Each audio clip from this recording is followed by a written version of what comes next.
everybody. Welcome back to Born Again to Live, or Born Again to Love, as we're now calling it. It's just going to depend on what day Amy feels like saying it.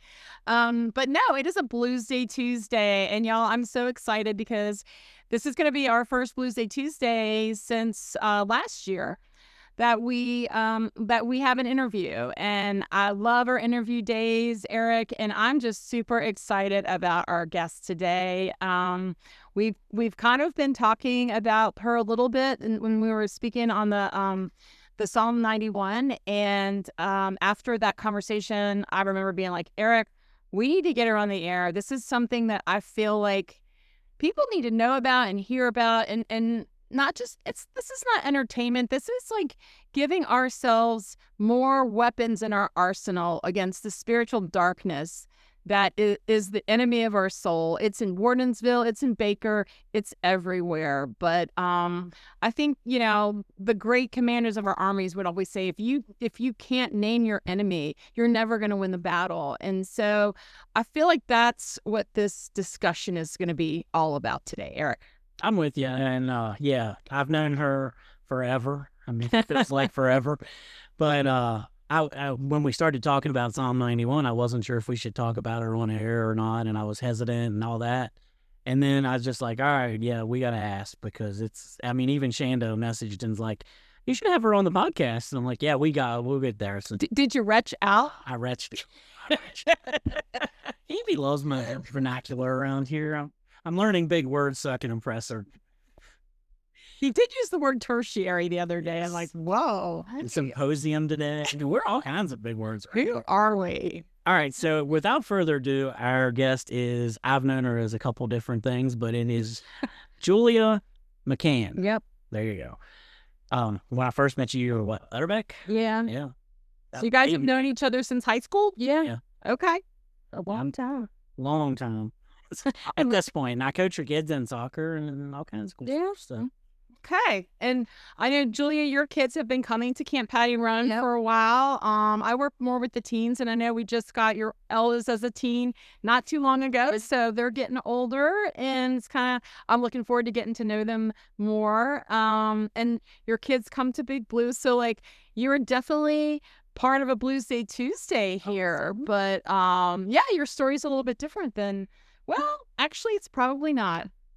Yeah, we've had a lot of different stories. We really have. We've had a lot of brokenness with, like, on the other side of that Born Again to Live life. So, but I am kind of fascinated with sort of where you've come from. So we're going to just let you kind of tell a little bit about your past, and we'll go from there. Okay. So I never was raised in a church. Mm-hmm. I actually had never even read a Bible until a couple years ago, probably. When I was younger, I watched Charmed all the time. And so that I was like, this is so cool. I want to be like them. And that's what first started my interest. Like you said, the Hollywood makes it look all fun. Even them fighting demons looked fun, And so that kind of started everything. And I remember I was only about 13 at the time, but I didn't do anything. I still wasn't in church, anything like that. And then I guess I was probably in my 20s, and I had gotten my first little witchcraft book. And it was basically just like herbs and little things like that, crystals, the harmless things. And then I just kind of stuck with that. I didn't really do anything that I felt was bad. And then I had my first two kids, and I decided to go back to church, to a church. I know went in Winchester. And then I went through, my first marriage ended, and I just turned my back on everything. I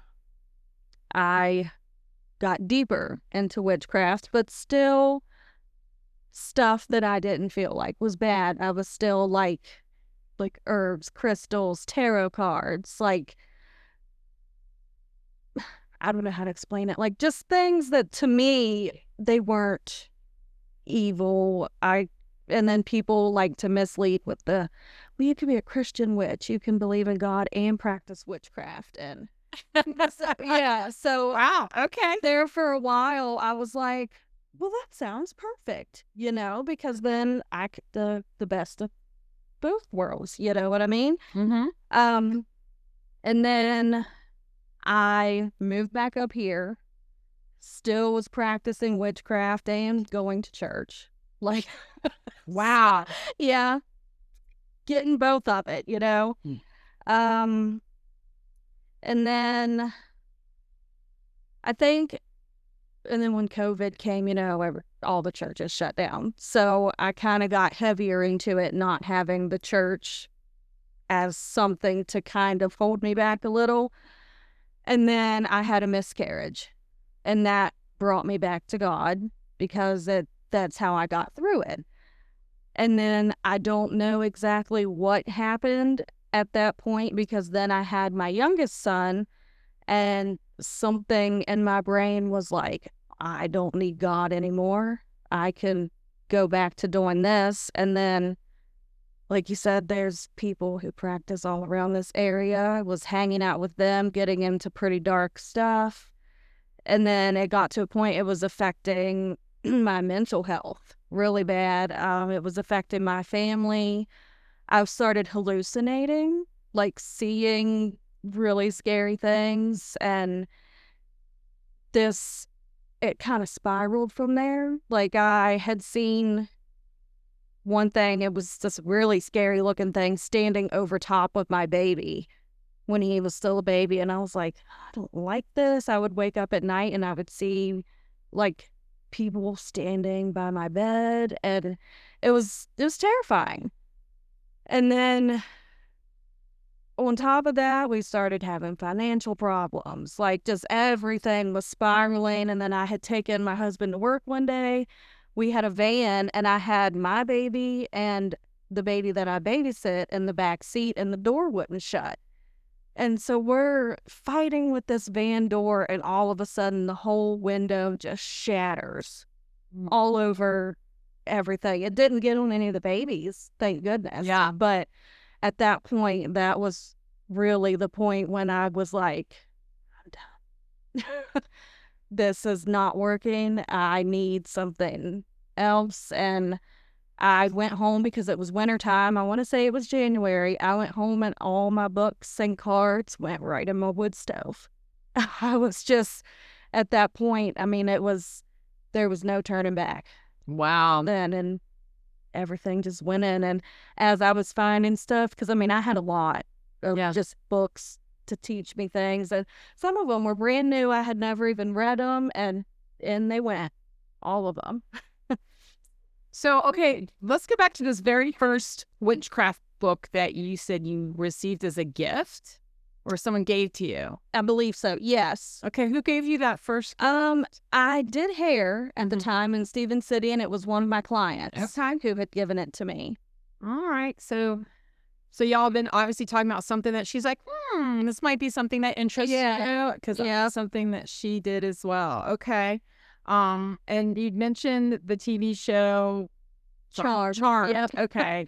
I don't remember watching that as a kid, or I was probably in college when that show came out. I'm trying to think. But so what was it about that show that just sort of pulled you into the fact that, like, oh yeah, I want to be in this other spirit realm? Like, was it just the power that you felt like? That and the bond that they had, because I'm an only child. And so their sisterly bond that they had was a big part of it. I was like, I really want that, and just felt that something like that was the only way I would get in. Okay. Interesting. Yeah, I noticed, coven's one of those words that there's a lot of words that have been distorted in our English language these days. But like, that's one of those words that people throw around now, meaning the sisterhood, right? They're like, oh, you're part of my coven. And I'm like, wait, what? This is a thing now? There's even like a coven beauty shop in Winchester. I almost wrecked my car. I'm like, wait, what are we calling this? And again, I don't know if they just think it's a cutesy word to use, but that's not what a coven is. Yeah. You know? No, definitely not.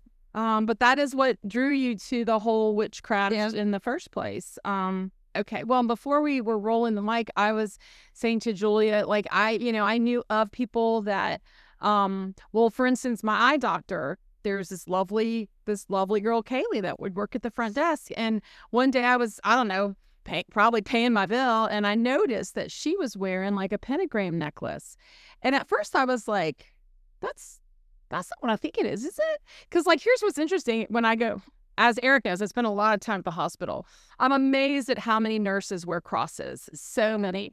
And so I'm sitting there, I'm like, is she wearing a pentagram necklace at work? Like, are you serious right now? And I mean, growing up in the 80s, which it was such a Christian culture, nobody would have been caught dead doing that at their job, at school, in public. And I know we live in a whole nother world now. But anyway, that whole thing got me looking down this rabbit hole. I was like, where can you even get? I was shocked to find out that Walmart sold pentagram necklaces, right? Sam Walton would be rolling in his grave. But anyway, as I was reading about this, I'm like, okay, so 12-year-old girls can go on Walmart.com and order a pentagram necklace. And I'm like, this is unbelievable to me. But I was reading the description, and it talked all about, so witchcraft was not this scary, dark Halloween experience. It was about white light and nature and warmth and beauty and strength and all these words that, as a woman, you're like, that sounds good, right? Like, that was your more earlier experience with witchcraft. Okay. Yep. And I loved crystals. I mean, I had so many of them. And then I was one that, when it was a full moon, I would set them all in my windowsill. Now, did you ever feel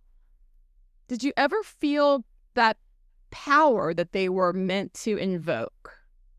Towards the end, when things started getting scary. Okay. And I wouldn't necessarily say it was power, but it was more like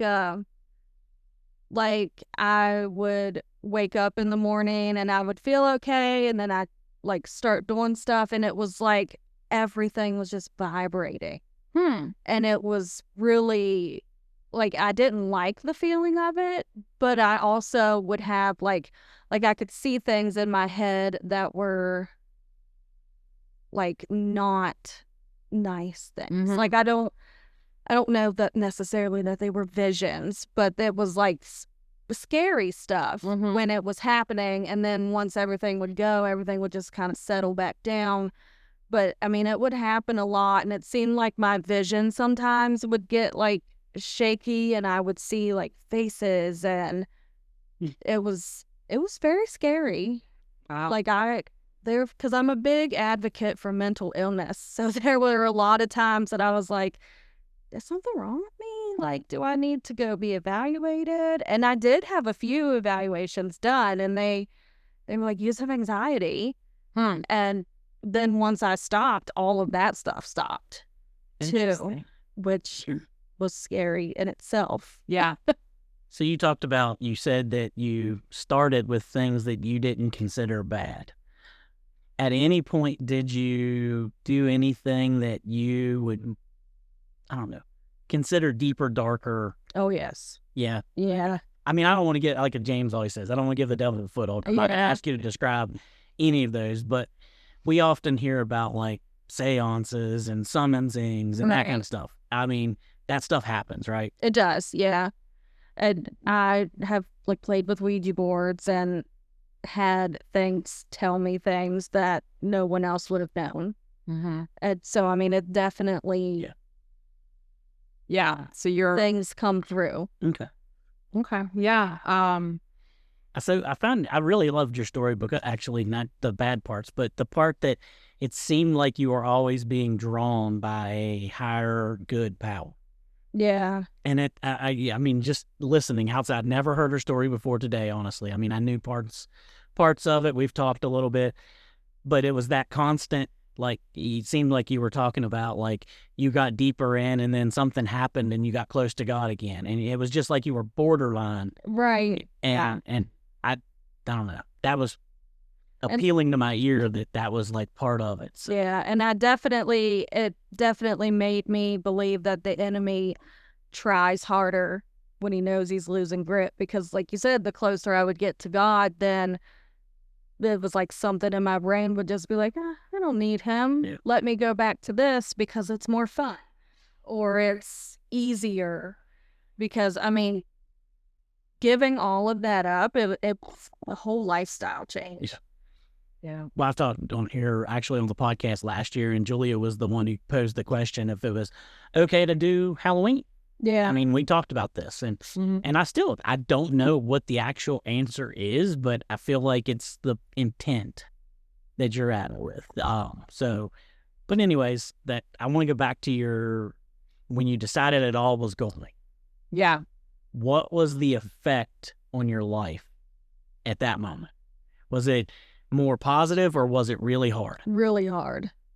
Because, and it just like, everything just kept spiraling down, and I would be like, well, I wish I still had this book so I could see what to do, or I need to talk to this deity thing to fix it. You know what I mean? Like, instead of praying. Yeah. And then I have a really good friend who, she's older than me, so I look at her as a mom figure, and I would just reach out to her and she would pray. Because I didn't know what I was doing at the time. I was like, I just want, like, I don't know what to do. But it definitely, things were hard for a while. And now you remarried. Yeah. I wasn't sure when that came about, but yeah. Okay.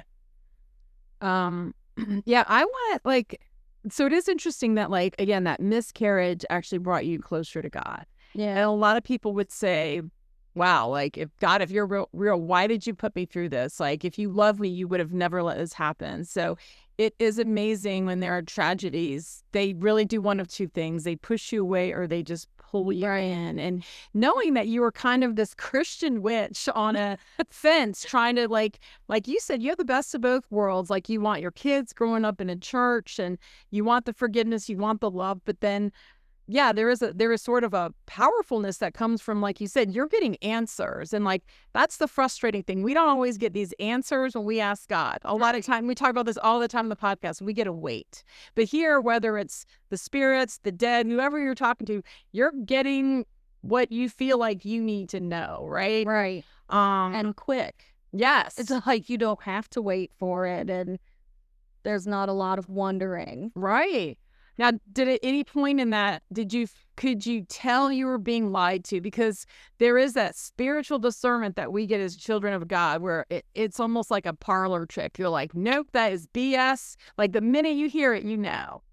There was, but I would think I was so into it at that point in time that I didn't care. Okay. Like you said, I liked the power of knowing and just being able to be like, oh, I want this. And I want it now. And so I kept on. And then, like I said, once I was done, I was done. Yeah. That was it. When you were still in this, did it affect your kids? I think so.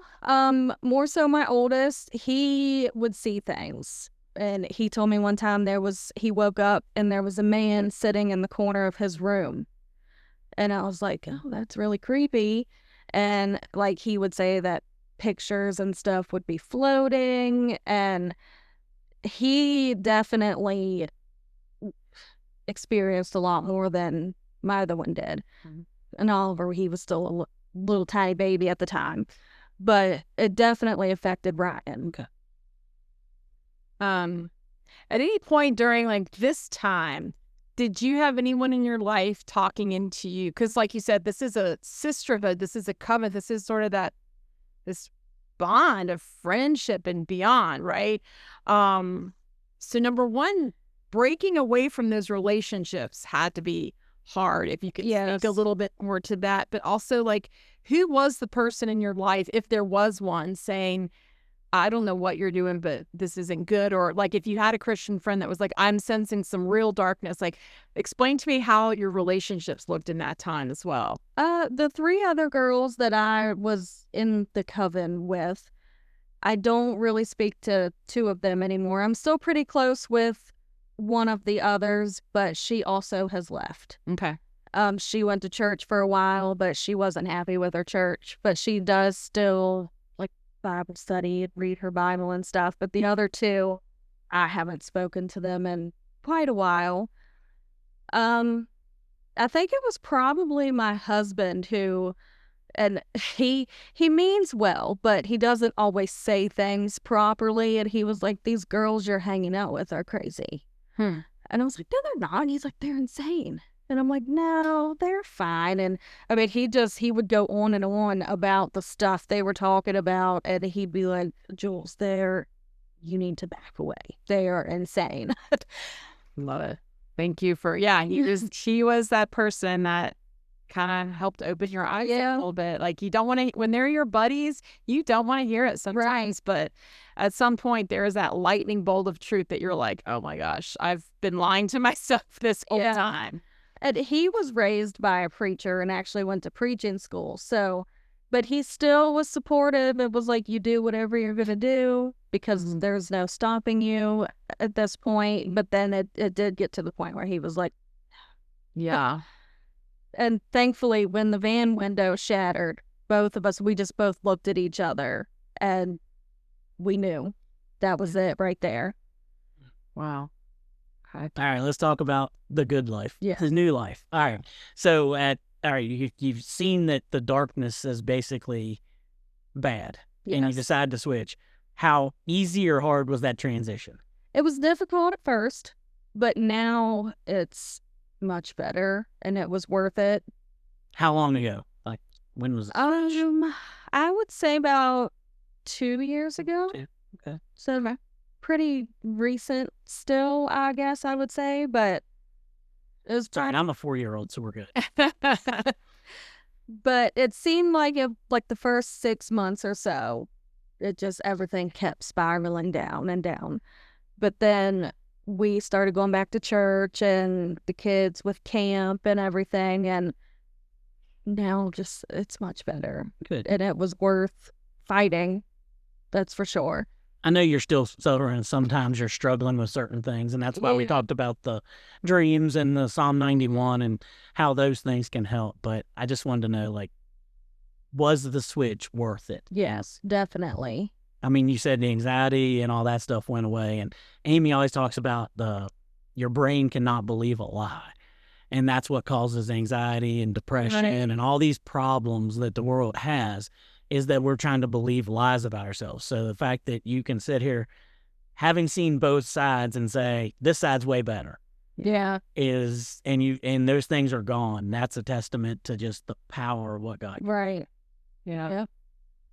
And so like, so having to, the beauty is like we are forgiven and we are reborn.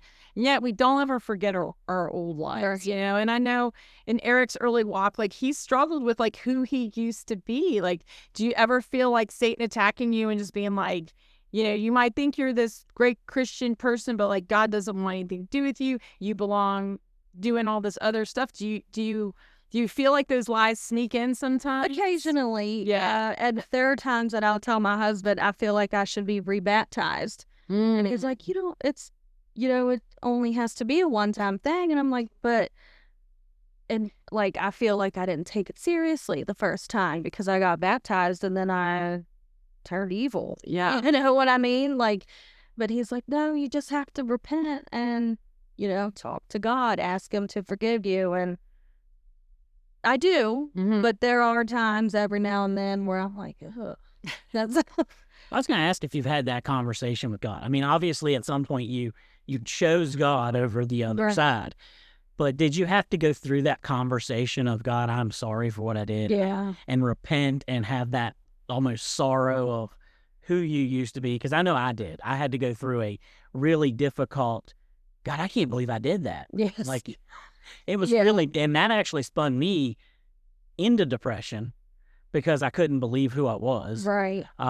But then, so you had that conversation and you said you got baptized. Was that after the conversation or before? I got baptized after I had my miscarriage, when I had turned to God at that point. And then after Oliver was born, that was when I just lost all control and went back. And there's times I'll look, because I've even posted in Snapchat. I posted stuff that you probably have seen, and I'll see it in my memories, and I'm like, man, what a time that was. Yeah. I mean, it was interesting. That's for sure. I'm going to shoot from the hip and argue with your husband that I believe if your baptism was before your conversion, that you almost need to signify your newborn life. And that's what I think. I mean, I would almost just sit here as a bystander to knowing you so long to say that Rob Reynolds, I love Rob to death, he says it is a tomb and a womb when you get baptized. So if you truly want to get rid of the old life and really show God that you have committed your life to him, you almost have to die in the water and come back out anew. And having made that commitment, I believe that it would be something that, if that's pulling at your heart, that's an ultimate God decision. Well, and like Rob, I think also when he talked to our kids, he said, sometimes it takes a few dunks in the tank to really come clean. And I get what he's saying, because like I was baptized at 11. I did not know what it was about. I was doing it to make my parents, or more so my mom, happy, and how many people were like, yeah, that was my experience too. Whereas like now it really is a public profession of faith. I want the Holy Spirit to descend upon me like a dove, and I've always wondered, like, would my spiritual walk be even more different if I got baptized as a born-again believer? So maybe you and I are in the same camp. Like, I know we haven't had a baptism day in a while, Eric, but let's do it. Let's do it. Maybe we need to do that. I think about my buddy James Carr, and James talked to me about baptism one time, and I had this conversation with him. And I feel like I told him, I said, I feel like I didn't get a right baptism the first time or something because I screwed up so many times. And he said, Eric, I was baptizing my father-in-law, who was a chronic alcoholic, finally came to God, was getting ready to pass away from liver cirrhosis, all this stuff. And he said, James, like, I went in the tank and I'm ready to baptize my father-in-law, and I baptize him, and I come out and I'm so happy. And he says, I'm getting ready to get out of the tank. And James goes, wait, now your turn to put me under, buddy. And he said he had to get baptized that day because he's like, I had screwed up so much that I needed a refresher. And I was like, that's cool, though, that he baptized the guy and then turned around and like, nope, your turn, give me. So yeah, that is cool. I mean, so don't think that it's a one-time thing. And that was my thinking there. I don't know. It's just... Let's not cause marital strife. This is just our low little opinions. But, okay, I want to go to... as you know, teenage girls are so impressionable, and there's so much stuff out there pulling them in every direction. Like, what would you say? I mean, to a young man as well, but what would you say to a teen that's just kind of maybe a little too fascinated with this life? Maybe something that they are drawn to because they're like, ooh, this is going to give me, whether it's that power, that darkness, that scare factor that I need to kind of survive this life. What would you say to that kid that is sort of tinkering with this idea? Oh, definitely to fight the urge to do so, even if it meant making friends. Yeah. Try to find other girls that are not into that, like more Christian girls, and befriend them. I know it's hard for teenage girls to befriend anybody. Yeah. Teenagers are mean. But definitely to at least try. And would you, do you think there is a danger in seemingly innocent shows? And as I was telling you about my friends that did, she became obsessed with sort of witchcraft through the whole Harry Potter series. Like, is there a danger there, or is it one of those things that just has to be managed and carefully watched? Because sometimes the seemingly most innocent things are not innocent at all. So what do we need to guard against with our kids? I think there could be a danger. Yeah. Because that just seems to be what draws them in, especially, like you said, when it's the light kind of stuff, and like the bonding of sisters and friends and nature, things like that. It makes it seem like it's all fun and fairy tales, and it's easy to get sucked really far into it. Wow. Yeah. That does seem like that the Hollywood picture of it is really exciting and beautiful. Yeah. And and harmless, but like a lot of things, like that is the devil's tool. It's very subtle the way we're pulled. Yeah.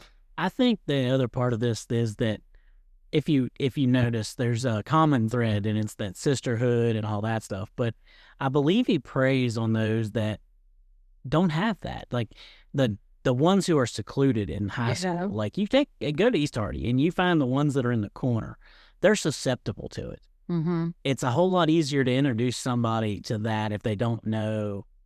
I mean, I'm not saying the popular kid can't get sucked into witchcraft or the occult stuff, but I think that's where that aloneness and being alone all the time and feeling like there's nobody that can understand you is probably going to lead you quicker to explore that stuff, correct? Yeah. Oh, yeah. And I mean, I don't think you were a loner in high school, but... Not really. No. But it also seems like it's harder to, as a teenager, talk to someone about God. Mm-hmm. As opposed to this cool rock I found. You know what I mean? Yeah. Like, it's just, I don't know. Even as an adult, sometimes it's hard to just go up to people and start talking about God. Yeah.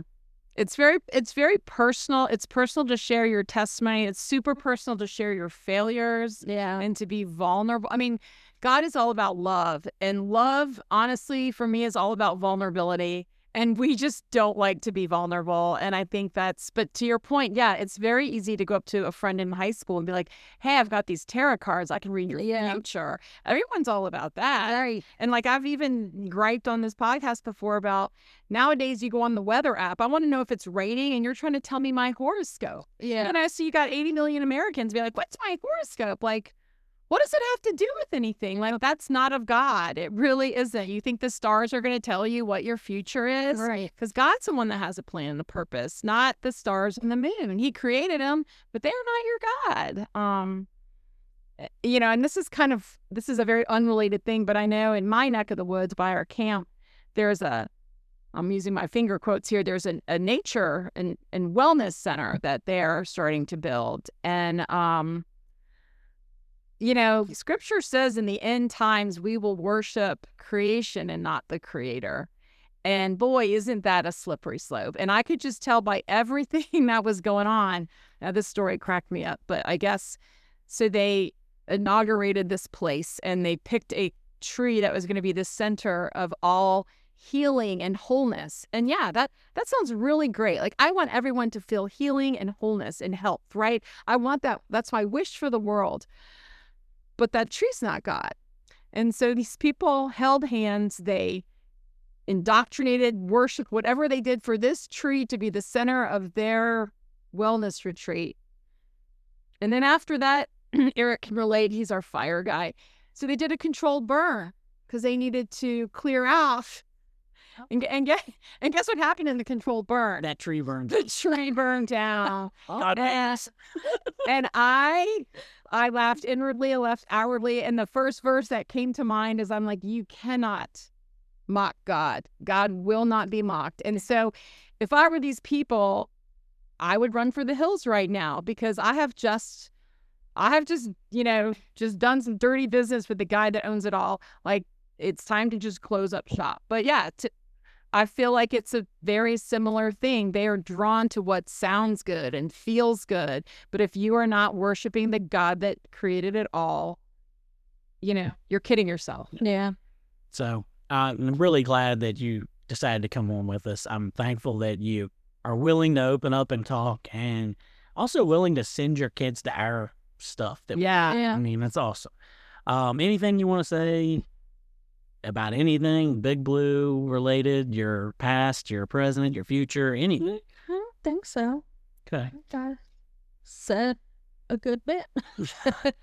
We do really appreciate Yes. it. And this was an informative session for people who don't know anything about this stuff. And like you said, it can start as something as innocent as, oh, it's a pretty rock. Yeah. And that's, I know people, I've seen people with crystals, they're just like, well, I just think they're really pretty. And then it builds and just gets worse. Mm-hmm. And when you're sucked down that hole, it just gets dicey. So. Yes, and it's hard to get out. And we just did that verse. It's guard yourself against, guard your hearts. Yes. And right. Yeah, I think that's where this comes out, is you just got to guard your heart. And it's getting hard to get out of it, but you can, right? I mean, Oh, yeah. You're to that point where I know you ask for help when you need help, and you're digging into your Bible and those things like that. And that's what's going to help you long term, not going back to the other stuff. Right. So, Well, and for me, the takeaway in this story is that sense of belonging. Like, you know, I know you said you're an only child, Julia, but like everybody wants to belong and needs to belong to something. God built us for community. And so, like, when we talk about just opening our doors to this hurting world, to befriending people, just to be nice to the cashier, like, everyone needs to belong somewhere. And so it is our responsibility as Christians. Are we going to open those doors, or are we going to only let the people in that we want in? Because everyone else that feels left out, that feels like they don't belong, where are they, you know, what are their choices then? And so then that's on us. If they decide they need to do something else, like, that is on us. It's not just about telling, you know, we need to go into this world and say, have you met Jesus? But we also are equally responsible for just deciding who doesn't get to hear, have you met Jesus? You know what I mean? And so I'm just leaving this conversation with a heavy weight that I'm like, wow, like, I need to make every kid that comes into my camp, that comes into Big Blue, that I come in, I need them to know that they belong, you know, because that is, I think, the heart of this story is you were just looking for, you know, somebody that understood you and that would love you. And Jesus is the only remedy for that. Yeah. Yeah. all right. Well, thank you again. And Yes. this has been one of the good Big Blue Tuesdays. Absolutely. We thank you so much. And guys, we hope you have learned a lot from this episode today, and we will see you tomorrow. All right. See you guys.